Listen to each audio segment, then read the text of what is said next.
Hello, everyone, and welcome to this week's lab, where you will be working independently to conduct a literature search and build an annotated bibliography that will support your upcoming fMRI video presentation in Lab 9.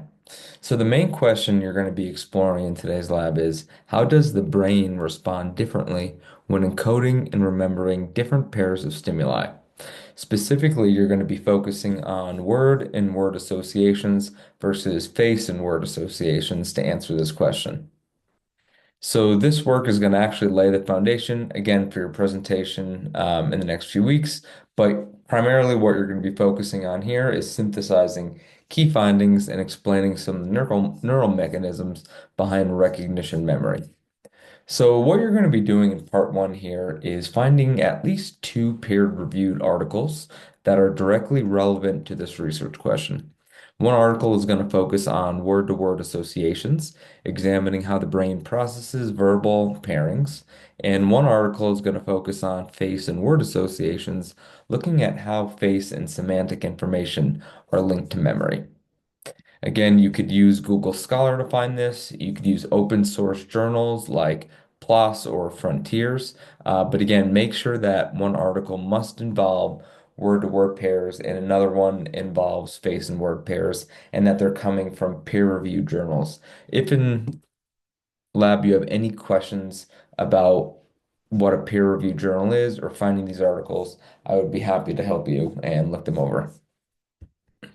So for your annotated bibliography, one of the things you want to make sure is that you have this all formatted in APA. So every citation should be in APA format. You have the abstract copy and pasted, and the concise summary is going to include the main research question and hypothesis that was asked in the study, the experimental design, important findings, and primary conclusions.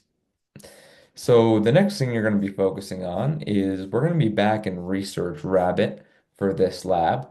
For those of you who don't remember, we were in this in week one, and you'll be back here basically creating a new collection and uploading your research findings. But again, you're going to be creating a new collection called Neural Mechanisms of Associative Recognition Memory.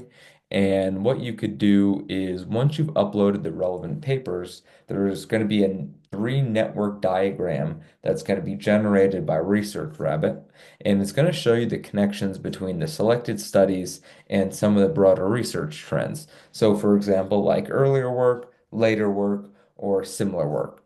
And what you're going to do is take screenshots of these diagrams and use them to analyze any emerging patterns. So at the end of the process, really what we're going to be doing is just answering two key questions. Are any of these papers in this network relevant to our presentation? Why or why not? And two, did these papers actually help us understand associative memory? And then finally, in part three, what you're going to be doing is answering that core question of how does brain activity differ when encoding and remembering word and faces word stimulus pairs? So if you remember from our previous labs, we were looking at occipital, temporal, and subcortical regions. But here we're going to be kind of focusing on two major brain regions, which is the hippocampus, left versus right, and the fusiform gyrus, which is left versus right as well. And again, you're going to be looking at those word-to-word pairs and face-to-word pairs and understanding that differences reflect the brain's specialization for verbal versus visual semantic memory formation. So for the most part, that's pretty much going to be it for this lab. If you have any questions at all, again, feel free to just reach out to me either prior to lab or during the lab. We'll, of course, go through all this together. But again, for your final submission, you need one file, including your annotated bibliography. The next file is going to include your research rabbit screenshots and the numbered responses to the questions at the end of part two and three. See you Wednesday. Bye.